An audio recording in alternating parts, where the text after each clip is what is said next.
tempat tetap atau yang fix. Dinas bergerak, suatu dinas komunikasi radio antara stasiun bergerak dan stasiun darat atau dari antara stasiun-stasiun bergerak. Ini contohnya kayak stasiun kapal atau kalau pesawat. Dinas bergerak maritim, suatu dinas bergerak antar stasiun-stasiun pantai dengan stasiun kapal atau antar stasiun komunikasi pelengkap di kapal, stasiun-stasiun kendaraan penyelamat, dan stasiun rambu radio penunjuk posisi darurat. Dinas operasi pelabuhan, suatu dinas bergerak maritim di dalam atau dekat sebuah pelabuhan antara stasiun pantai dan stasiun kapal, di mana pesan-pesan ini dibatasi untuk hal-hal yang berhubungan dengan penanganan operasional, pergerakan, dan keamanan kapal laut, dan di dalam hal darurat untuk keselamatan manusia. Dinas bergerak kapal laut, suatu dinas keselamatan di dalam dinas bergerak maritim, selain dinas operasi pelabuhan, antara stasiun pantai dan stasiun kapal, atau antara stasiun kapal, di mana pesan-pesan dibatasi untuk hal-hal yang berhubungan dengan pergerakan kapal laut. Dinas siaran, suatu dinas komunikasi radio, transmisinya dimaksudkan untuk penerimaan langsung oleh masyarakat umum. Dinas radio penentu, suatu dinas komunikasi radio untuk keperluan radio tertentu. Dinas navigasi radio, ada dinas navigasi radio maritim. Stasiun, satu atau lebih pemancar atau penerimaan apapun ataupun gabungan antara pemancar dan penerima, termasuk perangkat pelengkap yang diperlukan pada suatu lokasi untuk penyelenggara dinas komunikasi radio atau dinas radio astronomi.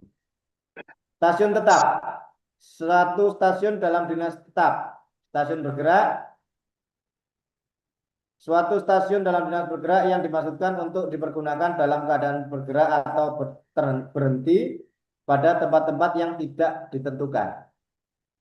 Stasiun darat, stasiun kapal, stasiun bergerak dalam dinas bergerak maritim yang terletak kapal yang tidak tertambat secara tetap, dalam hal ini tidak termasuk stasiun kendaraan penyelamat. Stasiun bumi kapal, dan seterusnya. Ya. Bila korespondensi publik, suatu telekomunikasi kantor-kantor dan stasiun-stasiunnya harus melayani penunjukan dan penyaluran berita untuk keperluan umum. Telegrafi, suatu bentuk telekomunikasi yang mencakup setiap proses yang menyelenggarakan transmisi dan reproduksi jarak jauh suatu dokumen yang berbentuk tulisan, cetakan, gambar,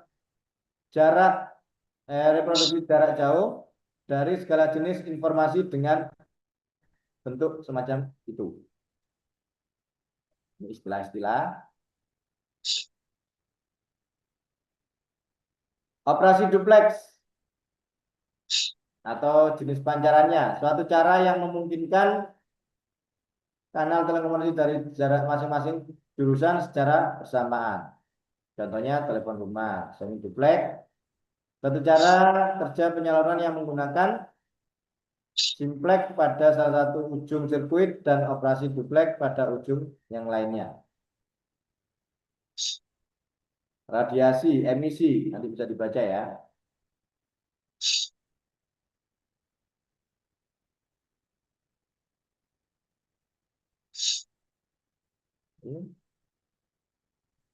Nah, pita-pita frekuensi dan panjang gelombang. Ini tertera di Radio Regulation pasal 2. Spektrum radio dibagi menjadi 9 pita frekuensi yang masing-masing pita akan ditandai dengan nomor urut seperti cantum di dalam tabel berikut. Dalam kilohertz, ya, sampai dengan termasuk 3000 kilohertz. Dalam megahertz, yaitu 3 megahertz sampai dengan 3000 megahertz. Gigahertz. Nah, ini jenis-jenis frekuensi atau simbol. Very low frequency, low frequency, middle frequency, high frequency, very high frequency, ultra high frequency, super high frequency. F ini saya lupa istilahnya.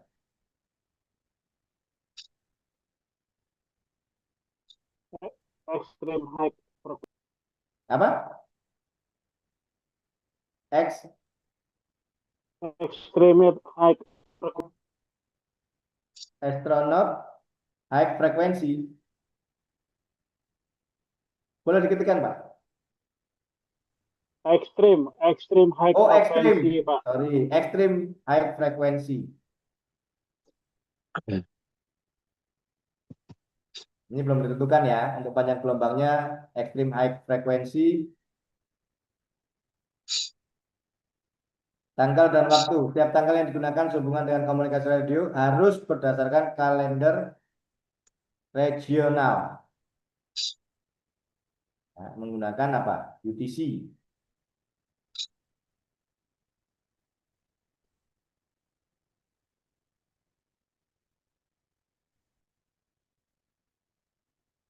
Nah, ini bagian regional. Interferensi.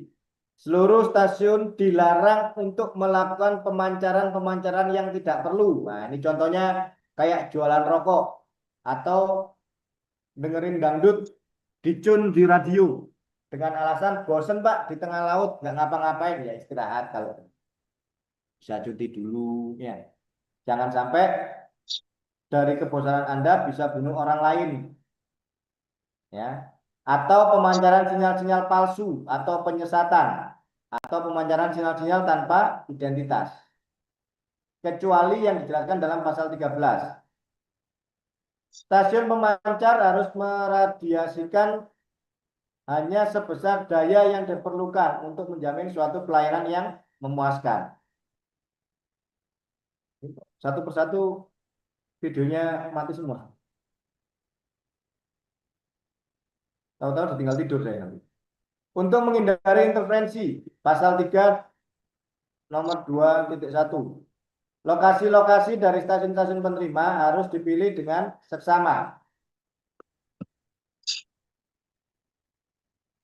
Radiasi pada penerima dari arah-arah yang tidak perlu harus diperkecil dengan mengambil keuntungan praktis dari sifat-sifat antar daerah.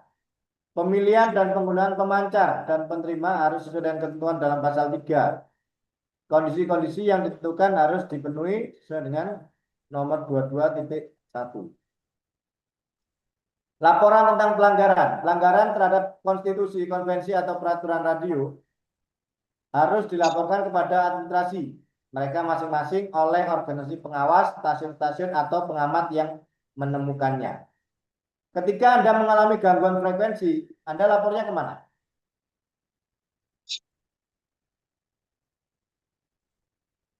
Ya kan nih, Pak Medi di perusahaannya dialokasikan frekuensi atau kanal 1 sampai 5. Ternyata di kanal 3,5 itu ada yang pakai dan Anda terganggu.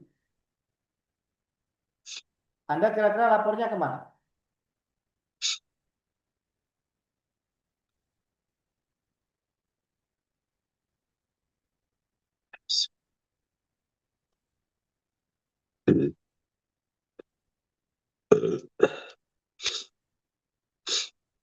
Kemana? Di Kemkominfo. Yang perwakilan di daerah ada namanya Balai Monitoring atau Loka Monitoring. Ya, ketika ada gangguan frekuensi itu jangan lapor ke kepolisian, tapi lapornya ke Kominfo, baik stasiun kapal maupun stasiun darat. Dan jangan lagi ada dari stasiun kapal itu mengganggu komunikasi penerbangan. Nah, seperti yang saya bilang tadi, Indonesia dapat predikat juara dunia masalah gangguan frekuensi, khususnya di dunia penerbangan. Ya karena tadi Pak, karena ketidakmautawan seseorang ketika sudah mempunyai sertifikat kompetensi, akhirnya beranggapannya itu tadi, frekuensi kan milik Tuhan, semua mau gue pakainya. Tidak seperti itu, Bu Kusu. Ya, sama halnya apa oksigen. Seperti yang disampaikan tadi, oksigen itu milik siapa? Milik Tuhan. Tapi ketika kita sakit, kena asma, kenapa Anda nggak pernah protes? Ke dokter atau ke apotek, saya mau, boleh nggak? Pak, saya minta oksigen. Udah bayar, saya nggak punya uang, Pak. Kira-kira dikasih nggak oksigen?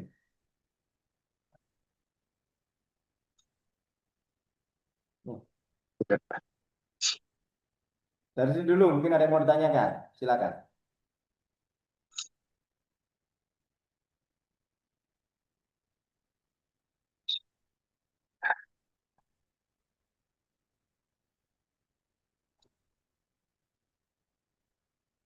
Itu dia.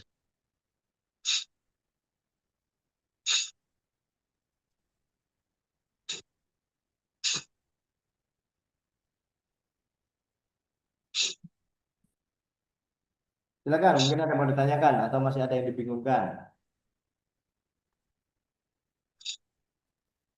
Prosedur bila terjadi intervensi yang merugikan. Dalam menyelesaikan masalah ini, negara anggota saling membantu dalam penerapan ketentuan harus dipertimbangkan semua faktor-faktor yang berkaitan, termasuk faktor-faktor teknik dan operasional terkait. Misalnya, penyesuaian frekuensi, karakteristik antena pemancar dan penerima, penggunaan bersama dalam waktu, pembahasan kanal-kanal dalam frekuensi multi kanal.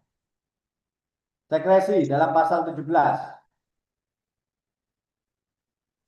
Di dalam penerapan ketentuan yang sesuai dengan konstitusi dan konvensi, administrasi mengikat diri. Maka, untuk mengambil langkah-langkah yang diperlukan guna mencegah dan melarang penangkapan komunikasi radio yang tidak diizinkan, yang tidak dimaksudkan untuk penggunaan umum bagi publik, pembacaan isi, penyikapan, penyebarluasan atau setiap pengguna lain tanpa izin dari informasi yang bersifat apapun yang diperoleh dari penangkapan komunikasi radio. Makanya nanti untuk yang ambil sertifikat SOU atau ORU, nanti kalau sudah dinyatakan lulus, itu tidak semerta-merta langsung diberikan sertifikatnya.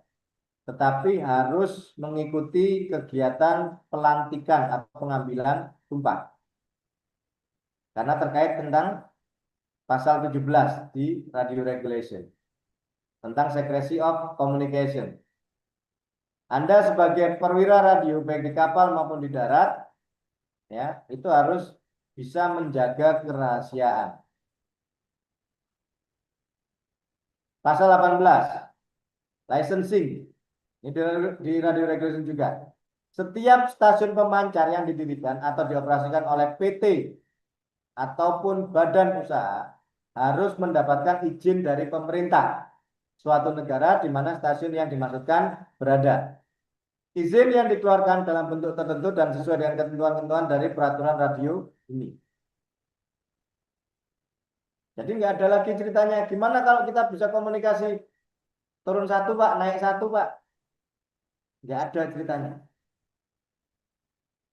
Channel 16 atau channel frekuensi untuk Marabaya Internasional itu hanya boleh digunakan untuk panggilan dan jawaban. Loh, maksudnya bagaimana Pak? Contoh nih, saya nggak punya nomor HP-nya Pak Medi. Terus saya tanya di grup, tolong dong yang punya nomornya Pak Medi. Otomatis saya japri beliaunya. Channel 16 juga begitu. Misalkan kita tidak tahu frekuensi kerja dari stasiun pantai Balikpapan. Kita panggil di 16. Boleh Pak? Boleh. Tapi hanya sebatas memanggil. Contoh nih, Balikpapan Radio, Balikpapan Radio, Balikpapan Radio. Di sini kapal tanker Muara Badak. Kapal tanker Muara Badak. Kapal tanker Muara Badak. Oke, dijawab oleh Balikpapan Radio. Kapal tanker Muara Badak, Balikpapan Radio. Kita pindah ke channel 68, 69. Bukan naik satu, turun satu. Karena apa? 68, 69 itu frekuensi kerja dari stasiun pantai. Katanya Pak Yoga, bukan. Ada di APD 18 itu tadi.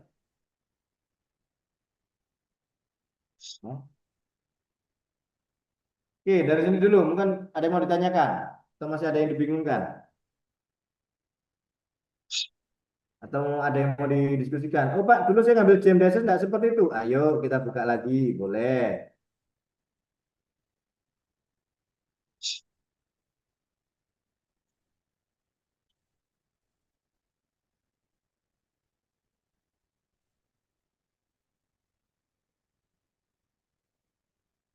Silakan, mungkin ada yang mau ditanyakan, mau disaringkan. Pak Medi, Pak Akmal, Pak Ridho, Pak David. Nah, nanti yang di BUP ya, atau di Badan Usaha Pelabuhan, nanti jangan bingung. Tiba-tiba ada surat edaran yang dikeluarkan oleh Kementerian Perhubungan perihal sertifikat operator radio pemanduan. Itu belum ada dasarnya, Pak.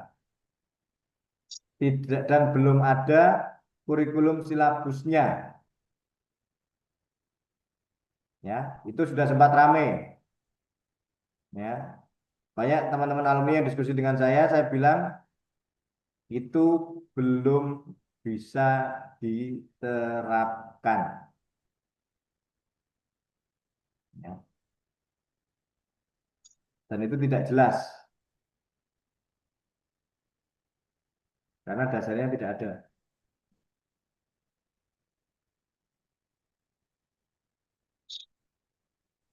Ya. Silakan, mungkin ada yang mau ditanyakan atau mau disaringkan.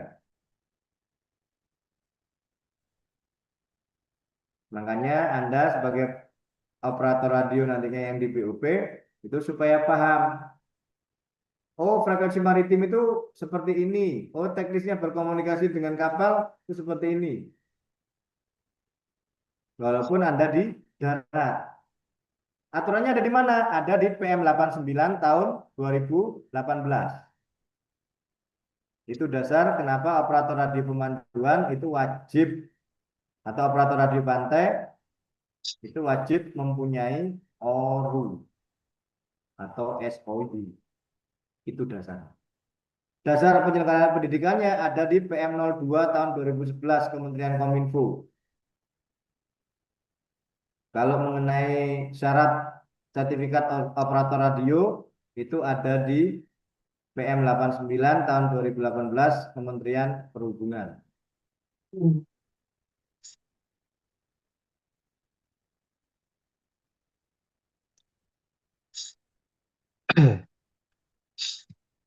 Ya, boleh, boleh. Mungkin ada yang mau ditanyakan. Yang penting masih berhubungan ya. Jangan nanyakan Pak, gimana SPPG-nya hari ini? Oh, nggak tahu, sudah dikirim belum? Bertambah lagi atau bukan? Atau malah dikurangi? Nggak tahu.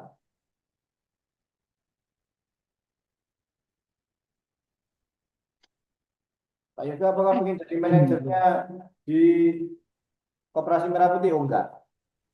Pak, tanya Pak, Silakan, silakan. kalau kita udah berizin di stasiun radio, apakah Ya, itu udah otomatis tergabung di ITU, Pak? Atau harus mendaftar lagi? iya, sudah otomatis.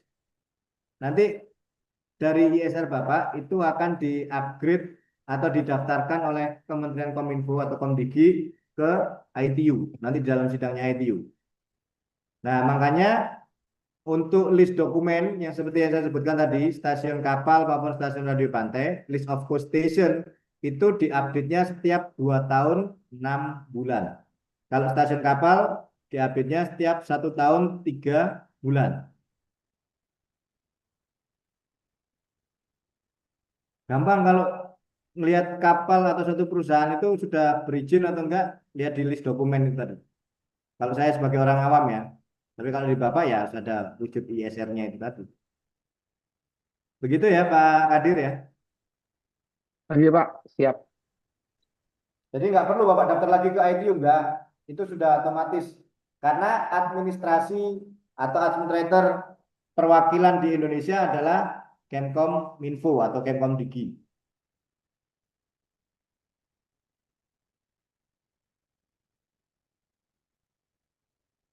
Silakan, mungkin ada yang mau ditanyakan.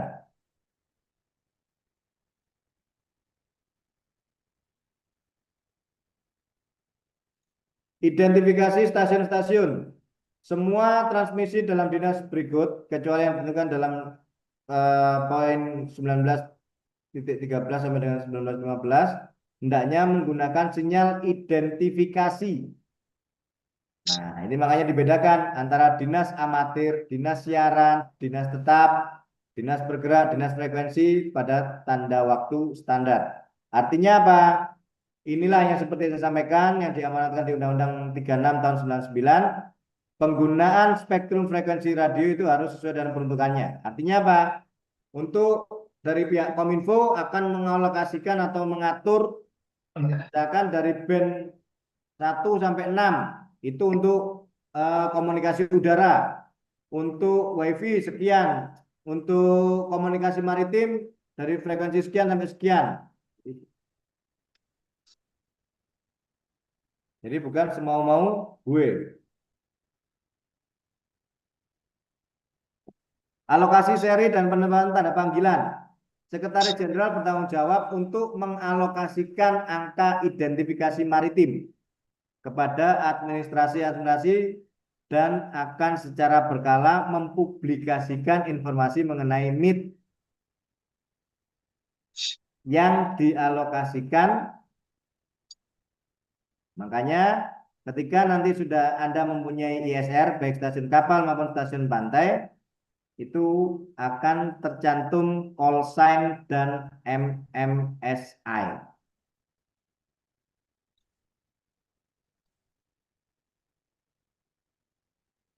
MMSI, Maritime Mobile Services Identification.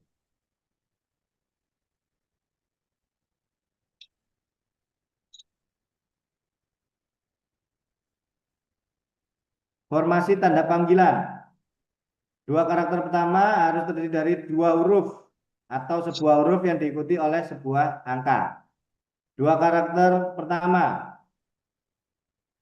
atau dalam hal tertentu, karakter pertama dari suatu nama panggilan menunjukkan identitas kebangsaan. Stasiun darat itu dimulai dari 0. Kalau stasiun kapal langsung angka.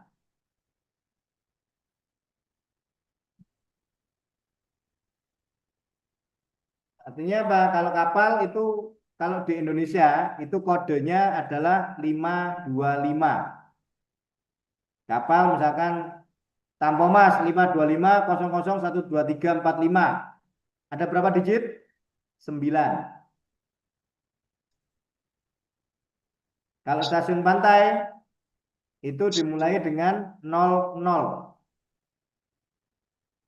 Baik stasiun pantai pemerintah ataupun yang non DJPL, non Direktorat Jenderal Perhubungan Laut atau BUP.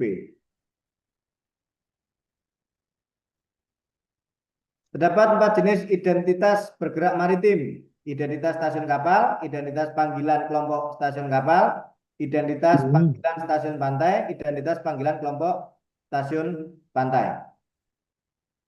Angka identifikasi maritim untuk Indonesia yaitu 525. Ketika Anda melihat atau mendengar berita MMSI dimulai dari 525, berarti itu adalah kapal Indonesia. Atau 00525 itu berarti stasiun pantai Indonesia. Nanti yang membedakan digit belakangnya.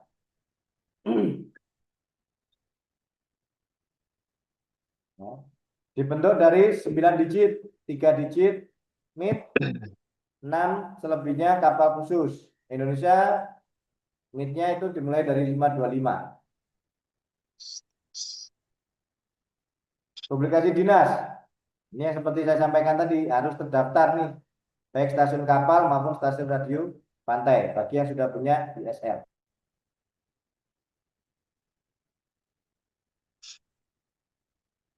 Publikasi berikut ini akan dipublikasi oleh Sekjen, terbitan dalam bentuk cetakan komputer, cetakan mesin yang terbaca film mikrotis lainnya.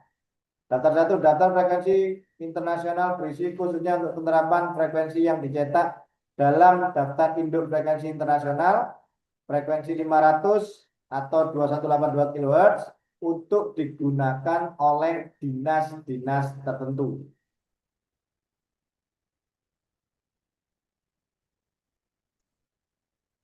Nah, ini list 4 daftar stasiun pantai. Ini list bukan daftar sebenarnya.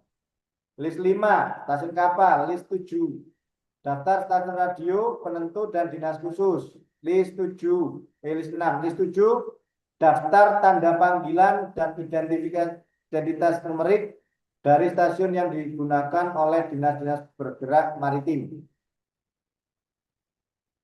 Call sign atau tanda panggilan itu mulai PK, mulai PKA sampai PKZ.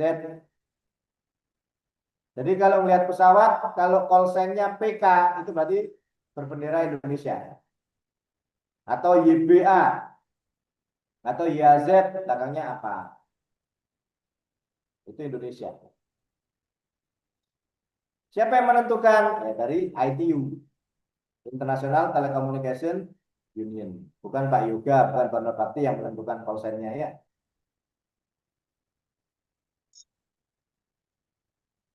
Dari situ dulu, mungkin ada yang mau ditanyakan atau mau di-sharingkan.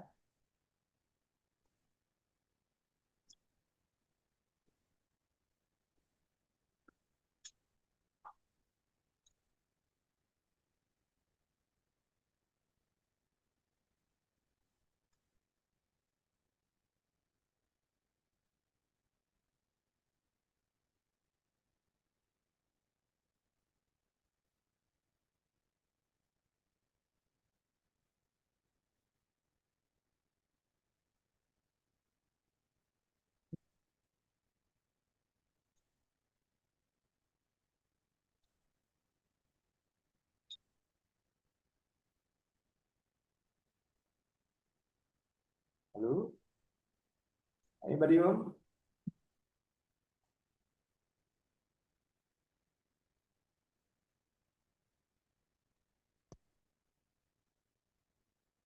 Oke, kalau tidak ada atau masih malu-malu untuk bertanya atau mulai bingung, ini makanan apa ini? Pelan-pelan.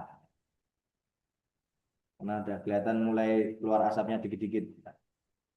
Apa? Oke. Oke, saya rasa cukup. Saya mohon maaf, mungkin ada ucapan atau